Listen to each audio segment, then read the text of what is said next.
The marketplace was filled with noise, bright lights, and strange smells. Merchants shouted, buyers bargained, and cages rattled as alien slaves were pushed forward for display. To most people, it was normal, but to the human man, it felt wrong. He walked slowly, his eyes searching, his heart heavy. He had come here for a reason, though he hated himself for it. The market was famous in this alien city, a place where you could rent anyone for one night. Some came for power, others for pleasure, but he came with hesitation. He told himself it was only curiosity, only one night, only to see what this place really was. As he passed row after row, his eyes caught something small in the corner. Behind bars, almost hidden in the shadows, sat a tiny alien girl. Her skin glowed faintly in the dim light, pale silver with a soft shimmer. She looked fragile, almost too thin, with long hair that fell like broken strands across her face. Unlike the others, she did not cry. She did not beg. She simply sat there, quiet, her big eyes lowered to the ground. The merchant noticed his gaze and rushed over. "Ah, you have good taste, human. This one is rare, quiet, obedient, and very cheap tonight." The merchant grinned, showing sharp teeth. The human did not reply. He stepped closer, his heart beating strangely fast. He expected anger or fear in her eyes, but when she finally lifted her head, he saw something else, emptiness. It was the emptiness of someone who had stopped hoping, stopped dreaming, stopped believing. The merchant pushed papers into his hand. "Sign here. Rent her for the night. Return her in the morning. Easy business." His hand shook as he held the pen. Something inside him screamed to walk away, but another voice whispered that if he left, she would remain in that cage, unseen and unwanted. He signed. The chains clicked and the merchant shoved the girl forward. She stumbled but did not make a sound. She followed him quietly out of the market, her steps small, her body trembling. People laughed as they passed, some with cruel eyes, some with mocking smiles. To them, it was entertainment. To him, it felt like carrying a broken secret. When they reached his rented room in the city, she stopped at the doorway. She stood still, waiting, like she had done this many times before. She was ready for orders, ready for pain, ready for whatever humans usually demanded. But the man only said, "Come in, you're safe here tonight." Her eyes flickered with confusion, but she obeyed. Inside, she sat on the floor, hugging her knees. He placed food on the table, bread and water. She did not move at first, watching him with suspicion. Finally, when hunger overcame her fear, she reached forward and ate with tiny bites, careful not to spill a crumb. The man sat silently, watching her. Every movement, every look told a story of suffering. He wanted to ask her name, but he knew she would not answer. Instead, he whispered softly, "You don't have to be afraid tonight." She froze, the bread halfway to her mouth. Her big eyes lifted toward him, and for a moment he thought he saw something, a spark, a question, a piece of her still alive inside. The night was quiet. He sat on the bed, but he did not touch her. She curled on the floor, too afraid to lie anywhere else. As he drifted into uneasy sleep, one thought filled his mind. This was supposed to be a simple transaction, but something about that girl was already changing everything. The small alien girl woke before the human did. Her eyes opened slowly, and for a moment she forgot where she was. Then she remembered. The cage was gone, the chains were gone, and she was in a quiet room. The walls were simple, the air warm, and she could hear the steady breathing of the man who had rented her. Her heart beat fast. She pulled her knees closer to her chest and waited. Every other time she had been taken, the morning was the worst. Some humans were cruel when the sun rose, some grew angry, some demanded more, and some simply threw her back to the merchants like trash. She knew how this ended. She had lived it too many times. But this morning felt different. The man stirred, sat up, and rubbed his eyes. He looked at her, not with hunger, not with cruelty, but with something she did not recognize. It made her uneasy. She almost wished he would shout, because silence was more frightening. "You didn't sleep much," he said softly. His voice was calm, almost gentle. She lowered her head. She did not answer. Talking often led to punishment. Better to stay quiet. He stood and walked to the table, breaking bread into pieces. He poured water into a cup and pushed it toward her. "Eat," he said. She hesitated. This could be a trick, but the smell of bread was too much. Slowly, carefully, she reached out. She kept her eyes on him as she ate, chewing each piece like it might disappear. The man did not move closer. He did not demand anything. He only sat across from her, watching with quiet eyes. "Do you have a name?" he asked. Her fingers froze. A name. She had not spoken her name in years. Names were dangerous. Names made her feel like a person again. The merchants told her she was not a person. She was a thing for rent, a thing for trade. She shook her head quickly. No name, no sound. The man did not push. He only nodded as if he understood. Then, he said, "You can rest today. No one will hurt you here." The words hit her like a storm. Rest? Safety? She wanted to believe, but belief was dangerous. Every time she hoped, the world crushed her harder. She pulled the blanket around her shoulders and turned her face away. Hours passed. The man left the room to fetch something. She stayed curled in the corner, watching the door, ready to run if it opened with anger.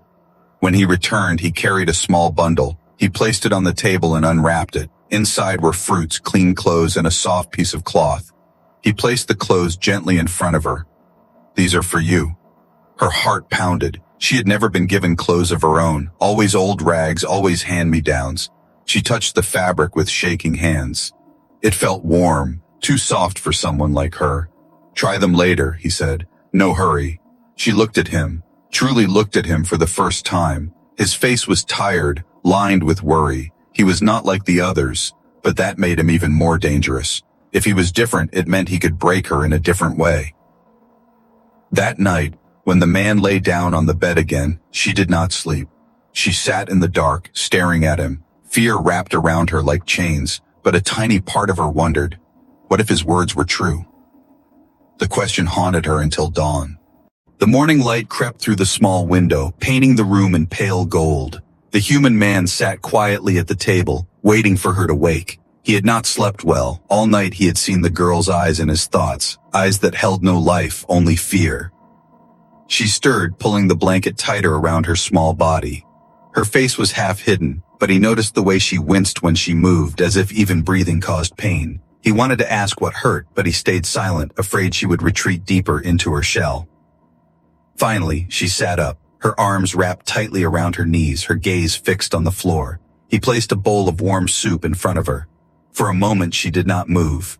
Then hunger overcame hesitation, and she reached forward with trembling fingers. As she lifted the spoon, her sleeve slipped back, revealing deep scars across her wrist. The human froze. They were old marks, long and cruel, carved into her skin by something sharp. Not accidents, not chance. Someone had done this to her over and over again.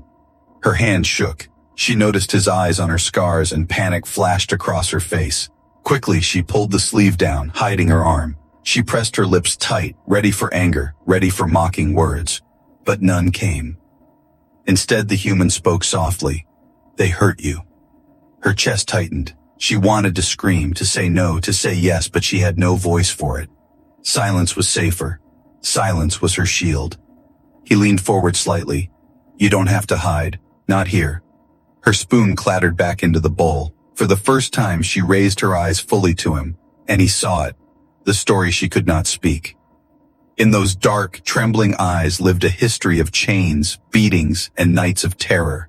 She had carried it so long that she no longer remembered who she was before it. The human felt something twist inside him. Guilt, rage, pity. And he had come to the market out of curiosity, thinking it was only a transaction, but now he saw the truth. These were not things to be bought. These were lives broken by cruelty.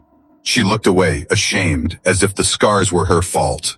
Slowly, carefully, he reached across the table. He did not touch her, only placed his hand on the wooden surface between them, close enough for her to see, far enough not to frighten her. "You're safe now," he whispered. Her breath caught. No one had ever said those words to her, not once. Safety was a dream she had buried long ago. She wanted to believe him, but she could not. If she believed, and it was a lie, the pain would kill her. Later that day, as she changed into the clothes he had given her, more scars came into view. Along her back, across her shoulders, small burns near her neck. He pretended not to see, but his hands clenched into fists. Every mark told him the same thing. She had been treated like an object, not a living being. When she stepped out in the clean clothes, she looked different, still fragile, still afraid, but for the first time she seemed almost human in his eyes, almost free. That night, as she curled on the floor again, he whispered into the dark, "One day, I'll take you away from all this." She closed her eyes tightly. She wanted to laugh, to cry, to believe, but she only pulled the blanket tighter, holding her broken past like a weight that no promise could lift. Yet somewhere deep inside, a tiny spark flickered. A question, a hope she thought she had lost forever.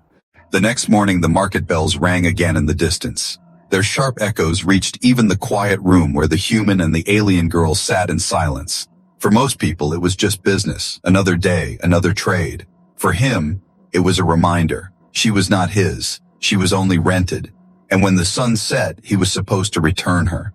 The girl seemed to know it too. She did not eat much, did not speak, and did not even look around the room. She stayed close to the wall, as if she was already preparing to go back into her cage. Her body was here, but her heart was already gone. The human watched her, his chest heavy. He had told himself it was only curiosity, only one night. But after seeing her scars, her fear, and her silence, he could not let it end here. Sending her back felt like murder. He left her with food and stepped out into the crowded streets. His feet carried him back to the same marketplace where he had first seen her. Merchants shouted loudly, offering creatures as if they were fruit or cloth. Buyers laughed and argued. He pushed past them all until he found the same stall, the same merchant with sharp teeth. The merchant's grin widened when he saw him. "Ah, human, did she please you? You see, I told you, quiet and obedient, very easy." The man's fists tightened, but he forced his voice to stay calm. "I want to buy her, not rent. Buy." The merchant blinked in surprise, then laughed. "Buy her? You? Humans never buy. They only rent and return. Why waste money on something you can borrow for cheap?" The human's eyes hardened. "I'm not asking for your advice. I'm asking for the price." The merchant leaned closer, studying him carefully. "You really want her? She is nothing special, small, weak, broken. But if you insist, the price will not be small." His grin grew wider, greedy. "Double the usual. No, triple." The man slammed a handful of crown edits onto the table. The merchant's eyes glittered at the sight of so much money. "Fine," the man said through his teeth. "She belongs to me now, forever." The merchant snatched the credits, laughing. "A fool's choice, but your choice." He shoved a thin piece of paper into the man's hand, the ownership seal. "She is yours. Do with her what you want. But remember, no returns." The man walked away, his pulse racing. For the first time, he felt both relief and fear. Relief because she would never be caged again. Fear because now the responsibility was his alone. When he returned to the room, the girl was sitting in the corner, waiting like a shadow. She did not even look up when he entered. She was ready for the order to leave, ready to walk back into chains. He knelt in front of her, holding the seal. His voice was steady. "You're not going back. You're free of them now. You're with me." Her head lifted slowly, her eyes wide with disbelief. She looked at the paper, then at him. Her lips trembled. No words came out, only silence. For the first time, that silence was not empty. It was full of shock, fear, and something new, something close to hope. The man reached out carefully, not touching her, only holding the paper closer. "You belong to no one, not even me. But if you stay, you'll never see that cage again." Her breath hitched. She hugged her knees tighter, unable to answer. But deep inside, she felt something she had not felt in years. The weight of chains was gone. The road back to his home felt longer than ever. The man walked ahead, holding the seal of ownership tightly in his hand. Behind him, the alien girl followed, her steps small, her eyes low. She did not ask questions. She did not speak. To her, this was just another transfer, another master. She did not dare to hope for anything more. When they reached his door, he paused. For a moment, he wondered if he had made a mistake. What did he know about caring for someone who had been broken so deeply? Could he protect her from the world outside?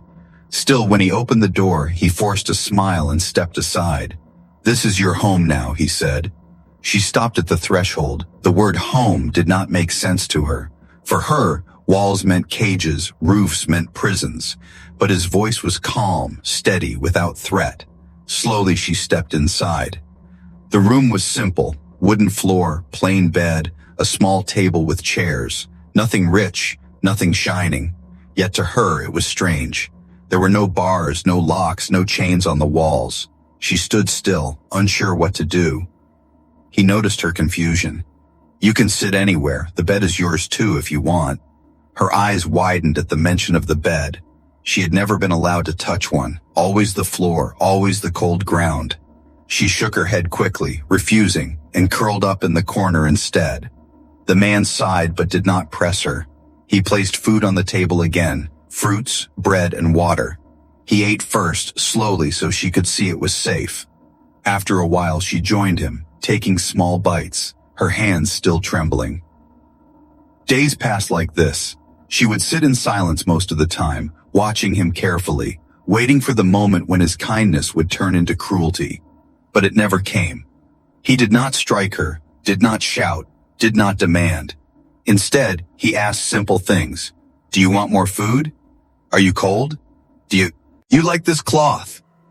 She never answered with words, only nods or small shakes of her head. But little by little, something changed in her eyes. The deep emptiness began to flicker with small sparks of life. One evening, he found her standing near the window. She was staring outside, watching children play in the street below. For a second, her lips parted, as if she wanted to say something. But when he stepped closer, she turned away quickly, hiding her face.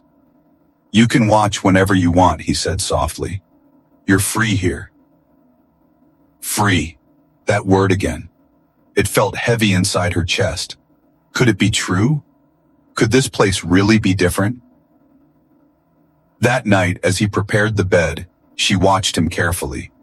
When he lay down, he did not call her, did not pull her closer. Instead, he only said, "Good night." She curled on the floor, clutching the blanket. Her mind raced. Was this another trick? Or was this man truly different?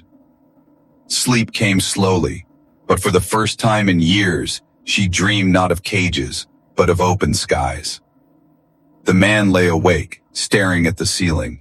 He knew this was only the beginning. She was here now, but her heart was still locked away. And he wondered how many walls he would have to break before she trusted him. For both of them, home was no longer just a word. It was a question, hanging in the air, waiting for an answer neither of them knew yet.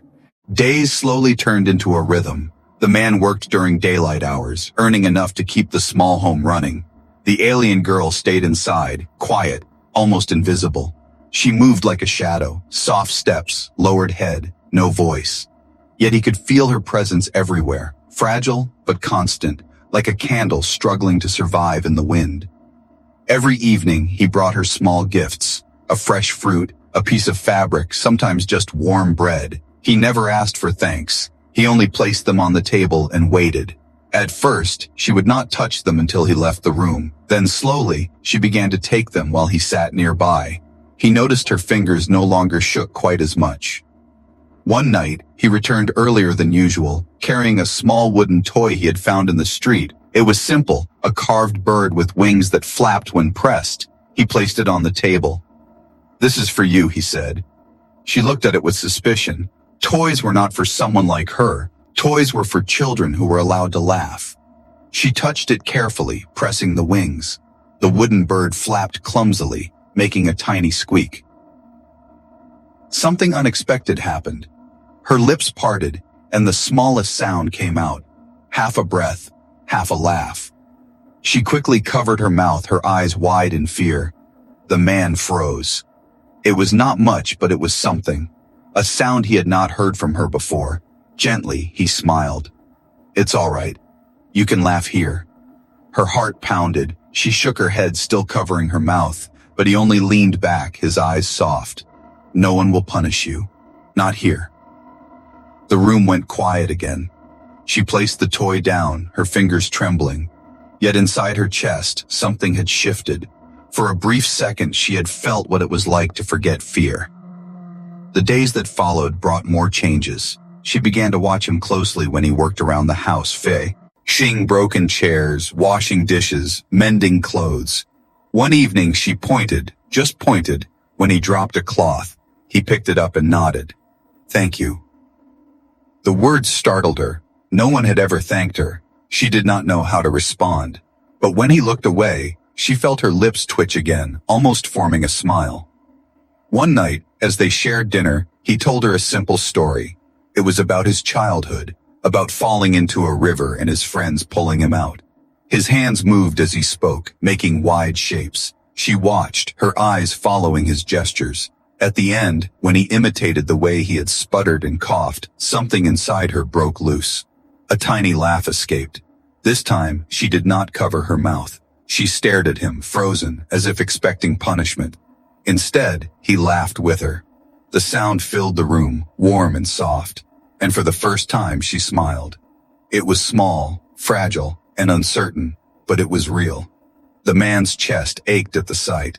That single smile was worth more than any treasure. It was proof that behind all the scars and silence, there was still life inside her. That night, when she lay on the floor, she touched her lips. She could not believe what she had done. A smile, a laugh, things she thought had died long ago. The human, lying awake on the bed, whispered into the dark, "I'll protect that smile, no matter what it costs."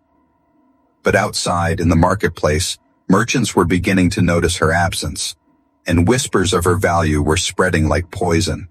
The days of quiet peace did not last. The man had started to believe the girl might finally heal, that her laughter could grow stronger. But outside, the world was not silent. The marketplace had noticed her disappearance, and merchants did not forgive when profits slipped from their hands. One evening, as the man returned from work, he heard whispers in the streets. "The human bought one of ours," a voice hissed. "The small one, the broken one. But she is rare, her value is rising." Another answered, "The merchants will not let him keep her. She belongs to the market. They will come for her." The man's jaw tightened. He walked faster, his fists clenching. When he opened the door, the girl was waiting, sitting by the window. She looked calmer these days, but her eyes sharpened when she saw his tense face. "Is something wrong?" she asked softly. Her voice was still new, fragile, but it carried. He forced a smile. "Nothing you need to worry about." But she saw the shadow in his eyes. She hugged her knees again, the old fear returning. She knew that look. It was the look of danger drawing close. That night, as she lay curled on the floor, she could not sleep. Memories rushed back, chains dragging her across the marketplace, guards striking anyone who resisted. She had thought this small house was safe, but now she wasn't sure. The next morning, trouble knocked at their door. 3 men stood outside, their clothes marked with the merchant's symbols. Their eyes were sharp, their mouths twisted with cruel smiles. "You must be the human," one said. "We've heard you bought the girl, a foolish choice." The man blocked the doorway with his body. "She is mine now. I paid. You have no claim." The men laughed. "Ownership in the market means nothing outside it. She belongs to us all. She is profit. She is property. Do you think one human can keep her?" The man's voice hard. "And Ed, try me." They leaned closer, their words like knives. "The market will not forget. If you do not return her, we will take her, one way or another." When they finally left, their threats lingered in the air like smoke. The man shut the door, his heart pounding. Behind him, the girl stood frozen, her face pale. "They're coming, aren't they?" she whispered. He turned to her. For the first time, he could not hide the truth. "Yes, but I won't let them take you." Her chest tightened. She wanted to believe him. She wanted to trust. But the marketplace was powerful, and she knew how easily humans could be broken. "If they hurt you because of me," she said, her voice trembling, "I should go back." His eyes flashed with anger. "No, don't ever say that. You are not going back. You're not theirs anymore." Tears filled her eyes. She had never heard words like that, yet fear clawed at her heart. She thought of his kindness, his gifts, his smile. If the merchants destroyed him, it would be her fault. That night, while he slept, she sat awake by the door. Her hands shook as she touched the handle.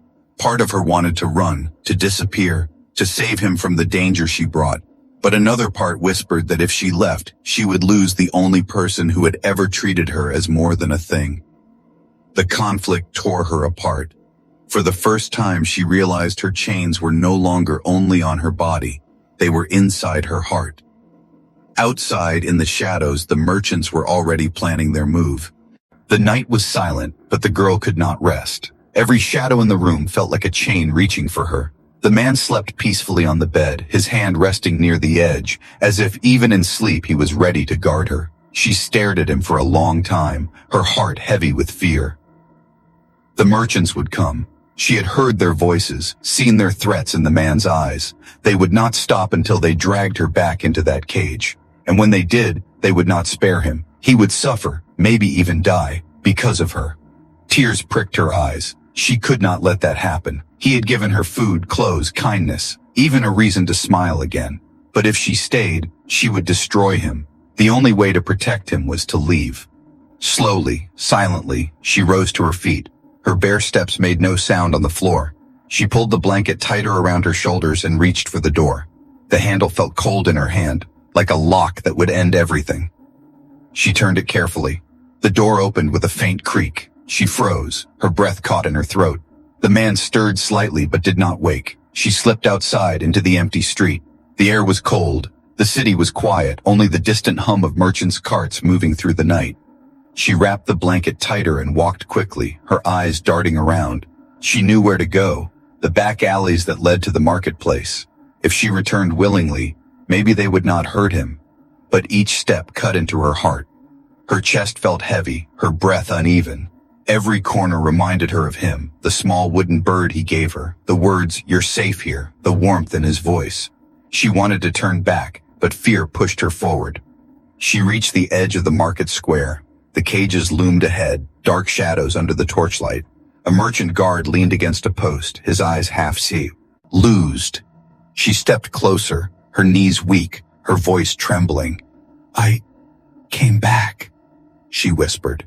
But before the guard could even react, a hand gripped her wrist. She gasped and spun around. The human was there, breathless, his hair disheveled from running. His eyes burned with anger and pain. "What are you doing?" he hissed. Her lips shook. "If I stay, they'll hurt you. I can't let that happen. I must go back." His grip tightened, but not in cruelty, in desperation. "No, don't you understand? You are not theirs. You are not going back." Tears streamed down her cheeks. "They'll kill you. They'll kill us both." He pulled her close, shielding her from the guard's gaze. "Let them try," he said fiercely. "I'd rather die fighting than see you in that cage again." For the first time, her body gave out. She collapsed against his chest, sobbing silently. The guard shouted for others, but the man scooped her up in his arms and ran into the dark alleys, faster than she thought possible. The city blurred around them. He did not stop until they reached the safety of their small home. He shut the door, his chest heaving, and set her down gently. "Never do that again," he said, his voice trembling with fear and anger. "You are not a burden. You are not the reason for danger. They are." She looked at him, her heart breaking. In his eyes, she saw no chains, no ownership, only determination.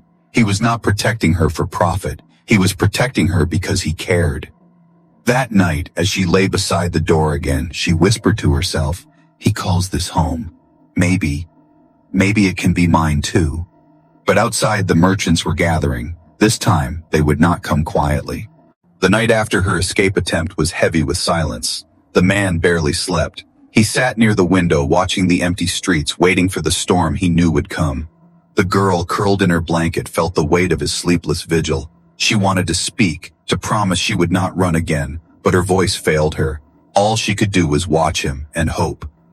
At dawn, the storm arrived. The sound of boots striking the ground echoed through the street. Torches flickered in the morning haze. The merchants had come, not just one or two, but a crowd. Guards in dark armor marched with them, their weapons gleaming. Their leader, the sharp-toothed merchant who had once rented her out, stood at the front with a wide grin.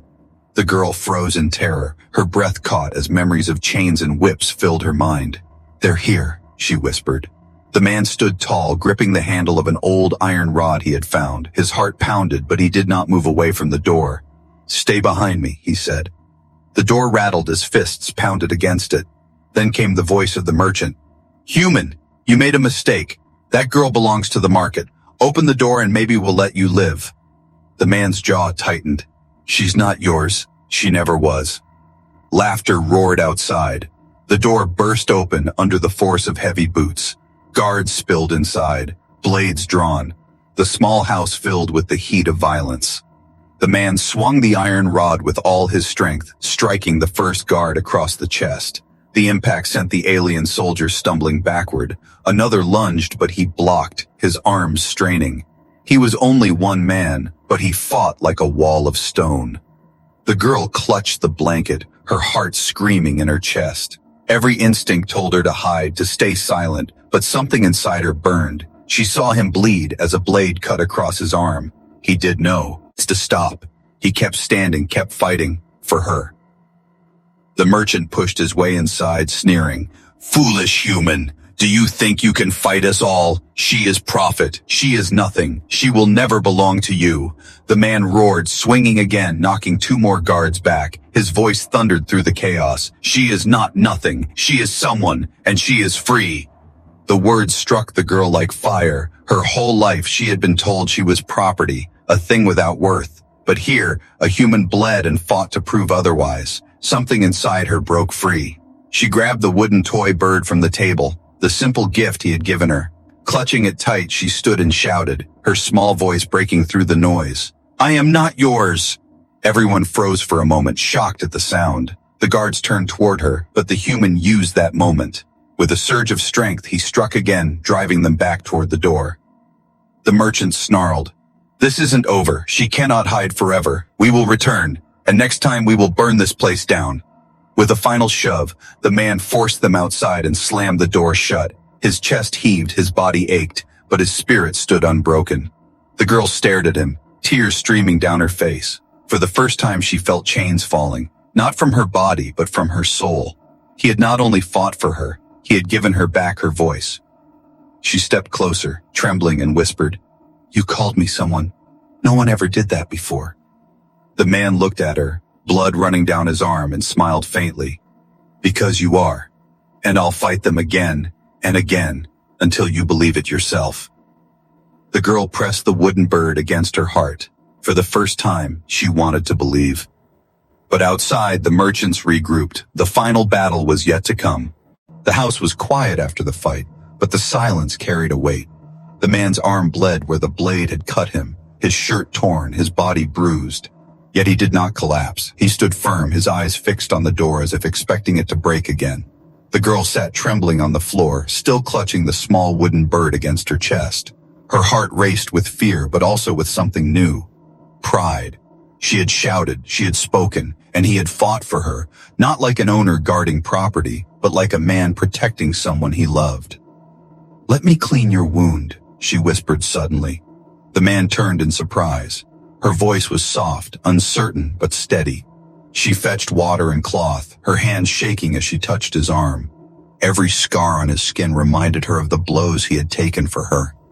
Her eyes filled with tears as she pressed the cloth to his wound. "Why? Why do you do this for me?" He looked at her, his voice low but firm. "Because you are not theirs. Because you deserve more than chains. And because I care." The words hit her harder than any strike she had ever endured. Care. No one had ever said that word to her before. She had been bought, sold, used, and discarded, but never cared for. The days that followed were tense. The merchants did not return immediately, but their threats lingered like shadows. The man prepared for the worst, gathering what little supplies he had, ready to fight again if needed. But something inside the girl was changing. Each day she spoke a little more. Each night she moved closer, until one evening she sat not on the floor but at the edge of his bed. I don't want to hide anymore, she said softly. He looked at her, weary but hopeful. Then don't. This is your home as much as mine. Her lips trembled. I don't understand what I am to you. I was rented, then bought. Am I still property? The man reached for her hand, gently, carefully, as if touching something fragile and precious. No, you were never property. You are someone I choose, and if you choose me too, then you are not just free, you are loved. Her breath caught. Loved, another word she had never heard before. Slowly a tear slid down her cheek. For years she had believed she was nothing but a cage's shadow, but now, here in this small home, someone was telling her she was worth everything. That night, when the merchants returned in force, ready to drag her back, they found something different. They found a girl no longer silent, no longer broken. She stood beside the man, her eyes steady, her voice clear. I am not yours, she told them, her words sharp as blades. I will never be yours again. The merchants sneered, but when they saw the fire in her eyes and the unshaken resolve in the human stance, something in them faltered. She was no longer a thing they could rent or sell. She was someone with a will, someone protected, someone loved. After that night, they did not return. Days turned to weeks. The fear faded. And slowly the girl's smile became a part of the home, soft at first, then brighter, then full of life. She laughed at his clumsy jokes, helped him with his work, and sometimes stood by the window just to feel the sun. One evening, as the light faded, she sat beside him and whispered, When you first rented me, I thought I was nothing. But you gave me back my life. You bought me, not as property, but as family, as yours.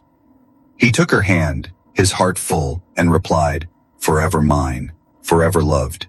And for the first time she believed it.